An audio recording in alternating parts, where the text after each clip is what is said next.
The Victorian high country had a sneaky way of lulling you into a false sense of calm, a deceptively crisp, crystalline beauty that masked the brutal, unforgiving power of the Aussie bush, both human and elemental. Its winter mornings were cold, clear as a bell, and deceptively serene, the profound silence only interrupted by the ominous, low, crackling presence of unseen trouble brewing, gathering strength on the razor-sharp wind. Snow blanketed the rolling, treacherous slopes of Mount Buffalo like a heavy, smothering quilt, dusting the edges of the winding asphalt of the Great Alpine Road and frosting the splintered, weathered roofs of centuries-old, forgotten shearing sheds, monuments to a harsher colonial past. The high country landscape was silent, too silent, eerily quiet, save for the faint, icy hiss of the wind brushing against frosted eucalypts and the deep, persistent hum of unresolved tension in Constable Jack Bluey Miller's chest, a constant, low, disquieting thrum of impending danger he'd learned to trust. The biting air snapped viciously at your cheeks and made each breath a small, visible puff that hung briefly before vanishing into the absolute, unforgiving cold. A cold that brutally mirrored the raw fear Liam Hayes was now desperately trying to contain. In the small, proud town of Bright, Victoria, nestled tightly between these majestic, towering hills, life usually moved slowly. Yet the immediate undercurrents of the widely publicized viral Aussie animal rescue were already beginning to ripple outward into genuine malice and professional sabotage. The morning after the terrifying, silent confrontation with the menacing observer, a thick, smothering, pea-soup fog rolled in from the east, an unwelcome natural accomplice, completely muffling the sounds of Dr. Chong's vet surgery and the surrounding alpine woods, turning the familiar world into a blank canvas of impenetrable uncertainty. Every shadow seemed to stretch impossibly farther than it should, reaching out like skeletal, grasping fingers toward the fragile sanctuary of the local vet clinic where Buddy the golden retriever was bravely recovering. Liam felt a primal, gut-wrenching unease settle over him, heavier than any physical weight, and every time the blinding fog shifted, he saw the blurry, retreating image of the hooded figure and felt the sharp, silent click of the camera shutter, a persistent, violating sound echoing relentlessly in his memory. Buddy's magnificent ears pricked constantly, rotating and swiveling with unnatural speed, and he padded restlessly around the small recovery room, glancing sharply toward the condensation-streaked windows as if anticipating an imminent, invisible intruder, confirming Liam's deepest, most terrifying fears. Liam tried desperately to focus on the boring recovery routine, but his mind kept drifting back to the crumpled, damning photographs, the deliberate, precise footprints, and the crude, terrifyingly recognizable symbol, a jagged circle with the scrawled, chilling, anonymous command, "Watch," a true piece of Stalker's cryptic message. He knew one thing with absolute, heart-pounding certainty. The observer wasn't merely a sticky beak anymore, nor were they a harmless fanatic. They were testing boundaries, probing weaknesses, and meticulously documenting the aftermath of the bushfire rescue emergency for a reason far more sinister than simple, ugly obsession. Around mid-morning, a subtle noise, faint, almost imperceptible against the heavy, damp air, drew Liam's attention. A precise, single footstep on the packed, frozen snow outside the surgery, a sound only Buddy's hypersensitive hearing could have detected first. Buddy instantly stiffened, his low, rumbling growl resonating deep in his chest, a sound that quickly escalated into a ferocious, territorial bark, demanding that Liam acknowledge the immediate threat. Liam moved quietly toward the reinforced door, hand resting heavily on the hefty maglite in his coat pocket, his heart hammering against his ribs, prepared to face the relentless Aussie stalker who was threatening their fragile peace. The door creaked slightly as he opened it, peering into the thick, cotton-like white curtain of fog, instantly confirming his dread. The figure stood at the edge of the clearing, half shrouded in the mist, too far to make out clearly but close enough to be undeniably, terrifyingly present. Buddy lunged forward, barking loudly, his sharp, protective growl slicing through the insulating fog like a physical knife, an undeniable, savage animal warning to the trespasser to back off. The figure froze instantly upon hearing the noise, then turned and disappeared into the thicket of snow gums with a practiced, predatory silence, as if the mist itself had swallowed them whole, leaving only a lingering sense of chemical ozone, hinting at the car fire's origin, on the air. Liam grabbed his coat and backpack, stepping outside cautiously, following the fleeting, deliberate footprints left behind in the icy crust of the ground. Buddy's urgent, sniffing guidance leading the way along a narrow, fog-shrouded ridge. The trail abruptly ended at a small, abandoned, dilapidated miner's shack, partially hidden by snow-laden pines, a perfect, secluded, sinister hideout for an observer, a scene straight out of an Aussie crime thriller. Liam crouched low, his eyes scanning the immediate area, confirming signs of recent, methodical activity. Footprints, discarded chip packets, and that faint, acrid smell of recent manufactured smoke, hinting strongly at a potential arson investigation breakthrough that the local constabulary had missed. Suddenly, a branch snapped violently behind him, a sound loud enough to make him jump out of his skin, and Liam whirled around instantly, the powerful maglite raised high, brutally blinding the fog with its intense beam.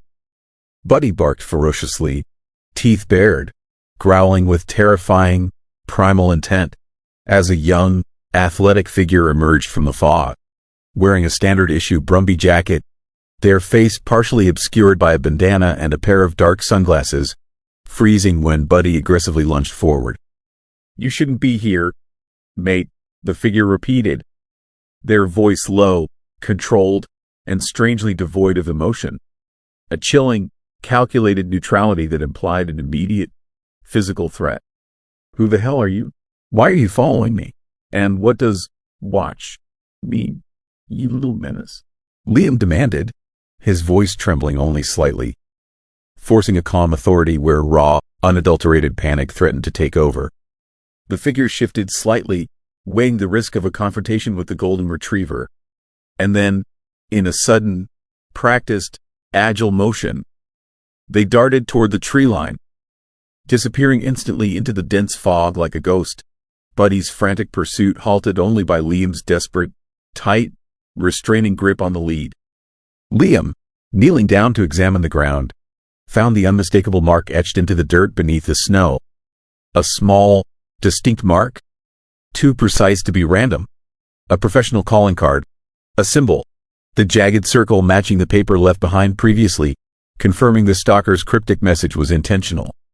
The internal battle, the local copper's suspension and Buddy's relapse. Meanwhile, back at the Bright Highway Patrol Station, Constable Bluey Miller was fighting a different, equally high-stakes battle against his past, staring directly across a cheap, chipped Formica table at the smug, intense, challenging face of Inspector Russell "Rusty" Vance. Vance, the state police internal affairs officer, a notorious stickler for protocol, had finally presented his official findings, recommending Jack's immediate, indefinite suspension, claiming that the local copper's use of a standard-issue wrecking bar to illegally gain access to Liam's vehicle was a gross, blatant violation of procedure and constituted excessive force on private property, turning a celebrated brave Aussie cop saves dog moment into a career-defining political liability. "You were not authorized to use that level of destructive force, Miller, especially without confirming a human victim inside the rig," Vance stated coolly, tapping a manicured finger on the official suspension order, a document that could end Jack's hard-won peace in the high country. Jack forced himself to maintain eye contact, the old, familiar, suffocating smoke of the Gold Coast tenement fire 5 years ago flashing brutally through his mind, the paralyzing memory of the teenage boy he tragically failed to save suddenly becoming real, sharp, and terrifyingly present in the sterile room. "A life was absolutely inside, Inspector. A life I took a bloody oath to protect, mate," Jack stated, his voice low and steady, defending his viral animal rescue Australia with every ounce of his conviction, knowing the moral truth outweighed the law. "And that life was a dog, Miller. You're trading a clear, protocol-violating felony for a golden retriever.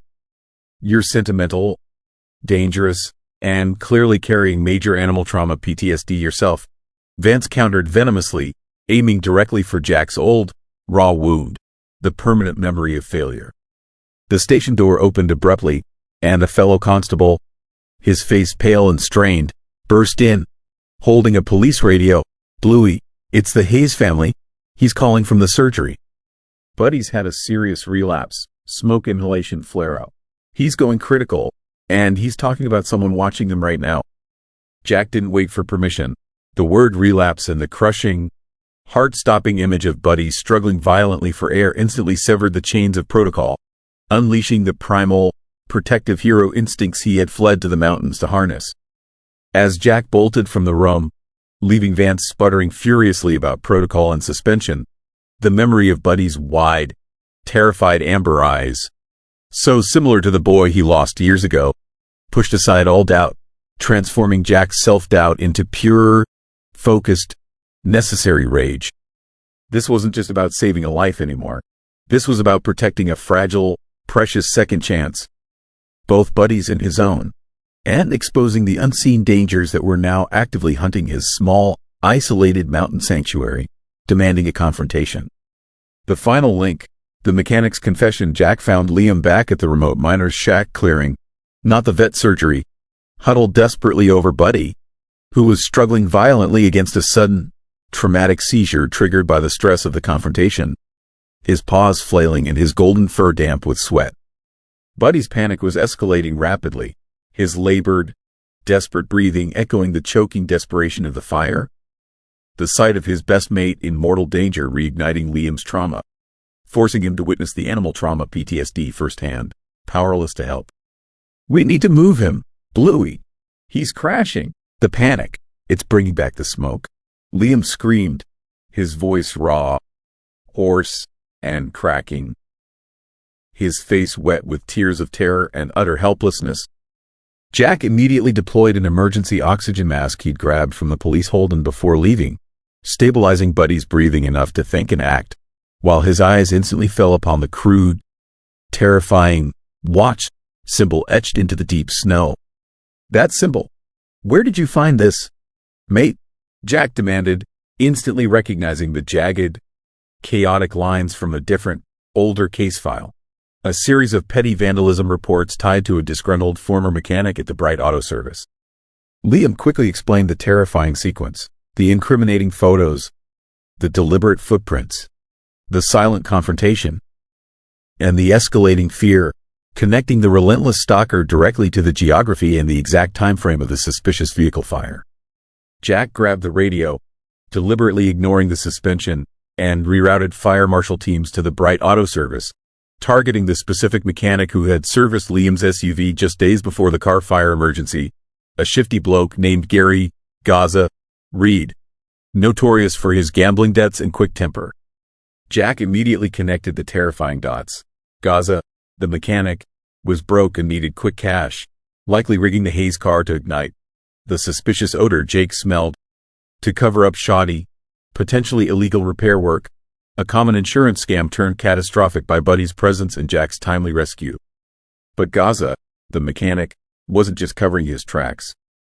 He was meticulously documenting his own crime, leaving the cryptic messages and symbol as a signature of his twisted, possessive pride in his meticulous, evil planning. Gaza had watched Jack's heroism turn his perfect crime into a viral sensation. And now, he was hunting Liam and Buddy, not just to silence them, but to finish the job he started, the final, murderous twist in the Golden Retriever's ordeal. The climax. High-speed chase and redemption. The dispatch crackled back with urgency. Gary Reed, the mechanic, was gone from the auto shop, but they found a disturbing, detailed map of the clinic and surrounding woods, with the chilling word, "Finish," scrawled angrily across the current date. Jack and Liam realized the final, desperate confrontation was not going to happen at the vet surgery. Gaza was already on the move, likely intending to lure them into the dense, fog-shrouded, treacherous Razorback track, where an accident could easily be arranged to look like a mountain mishap. With Buddy resting weakly but steadily in the back seat on emergency oxygen, his amber eyes wide with survival, Jack slammed the police hold-in into gear, pushing the heavy patrol cruiser to its absolute, screaming limit, Liam guiding him along the dark, slick, winding mountain paths. the final showdown looming large. The chase was terrifyingly fast, a blur of snow, fog, and icy asphalt. Jack's deep Gold Coast trauma fighting desperately against his newfound high country courage as he expertly navigated the sheer drops and blind, deadly curves, hunting the man who had turned a rescue into a hunt for survival. They spotted Gaza's old, beat-up, rusty utility truck near the summit, the notorious Razorback track overlook, the exact scene where the Hayes SUV had violently crashed and ignited, Gaza waiting like a venomous spider in its web, ready to finish the job and silence the key witnesses forever. Gaza saw the flashing blue and red lights of the patrol Holden approaching rapidly, the final remnants of his desperate, broken plan crumbling around him. And in a final, insane act of self-destruction, he shifted the heavy truck toward the cliff's edge, ready to end the chase, and himself in one final, catastrophic plunge. Jake slammed on the brakes, the massive SUV skidding precariously on the icy black ice, stopping just inches from the lethal, snow-covered edge, the hideous sound of grinding metal and shrieking tires echoing violently through the cold mountain air. Buddy, sensing the immense, immediate, final danger, let out a deep, powerful, single bark that cut through the noise, not a yelp of fear, but a full-throated, protective growl of pure, unadulterated loyalty, alerting Jack and Liam to Gaza's final movement towards the drop-off. Liam lunged from the Holden, ignoring Jack's shouted warnings, Buddy's heroic bark spurring him on, confronting Gaza just as the desperate mechanic prepared to push the truck over the edge, creating a chaotic, terrifying, life-saving distraction. Jack, using the raw, focused agility he thought he'd lost forever, sprinted past the confrontation, grabbed the back of Gaza's greasy shirt, brutally pulling the struggling, insane mechanic away from the sheer drop, wrestling him violently onto the icy ground. The truck slid silently, tragically over the edge, crashing into the abyss below, Gaza screaming obscenities in defeat as Jack subdued him, cuffing him securely, the sound of the final, distant, metallic impact signaling the definitive end of the chase. The silence returned, cold and profound, broken only by Liam's ragged breaths and Buddy's steady, deep inhalations on the oxygen mask in the Holden. The terrifying confrontation finally over, the mystery solved, and the twisted danger eliminated forever. Jack looked at the sheer drop, then at Liam, then back at Buddy, who was calmly watching the scene, his tail giving a slow, steady, triumphant wag. The true Aussie dog rescue sensation and the heart of this entire, brutal ordeal. The loyal mate who truly forced the hero's hand. Jack had saved Buddy from the fire. But Buddy, through his unwavering loyalty and ability to force Jack into necessary, focused action, had finally saved Jack from his crippling past, redeeming the permanent pain of the Gold Coast fire with this ultimate, selfless act of courage and justice. Redemption and loyalty. The epilogue months passed, marked by the gradual, steady fading of Jack's scars and the full, joyous, complete recovery of Buddy. His golden fur shining brilliantly and fully restored, his powerful tail wagging with its old, characteristic vigor and enthusiasm. The perfect example of golden retriever resilience. Inspector Vance's internal investigation was immediately dropped after Gaza's confession about the arson and the subsequent plot to murder, and Jack was reinstated, not merely as constable, but as the town's highest decorated, real-life Aussie hero cop, a symbol of genuine, true integrity. Liam and Buddy eventually returned to their comforting, established routines. Long, therapeutic walks through the crisp Victorian foothills, playful, exhausting games of fetch down by the river, and quiet, content evenings curled up together on the sofa, a portrait of peaceful domesticity earned through fire and courage. The entire bright community watched in quiet awe, proud witnesses as the bond between the man and his dog grew exponentially stronger, a vibrant, living monument to loyalty, survival, and overwhelming courage that no fire, political scheme, or ghost from the past could ever diminish. As the sun gently set over the Australian high country, painting the dramatic western sky in vivid, unforgettable shades of amber, gold, and smoky rose. Jack reflected on the profound, powerful story of selfless bravery and enduring love he had been privileged to witness and participate in. And somewhere, in the quiet, absolute warmth of a safe, recovering home, Buddy, the hero dog, gently rested his massive, recovered head beside Liam, both of them forever fundamentally changed, and forever inextricably linked by one single, defining act of extraordinary courage and loyalty that finally brought peace to Constable Jack Miller. If this viral dog rescue story touched your heart and left you needing to know the truth behind the suspicious fire, just imagine how many more unforgettable tales of Aussie pet heroism and justice we still have to share and document here on the channel. Subscribe to Animal Stories channel, hit the bell icon, and join us for every new episode of courage, loyalty, and second chances. A journey dedicated to the incredible animals who save us every single day and the human mates who fight for them. Because every life deserves to be remembered, celebrated, and fought for against all odds, whether they wear a uniform or a collar. Bloody oath.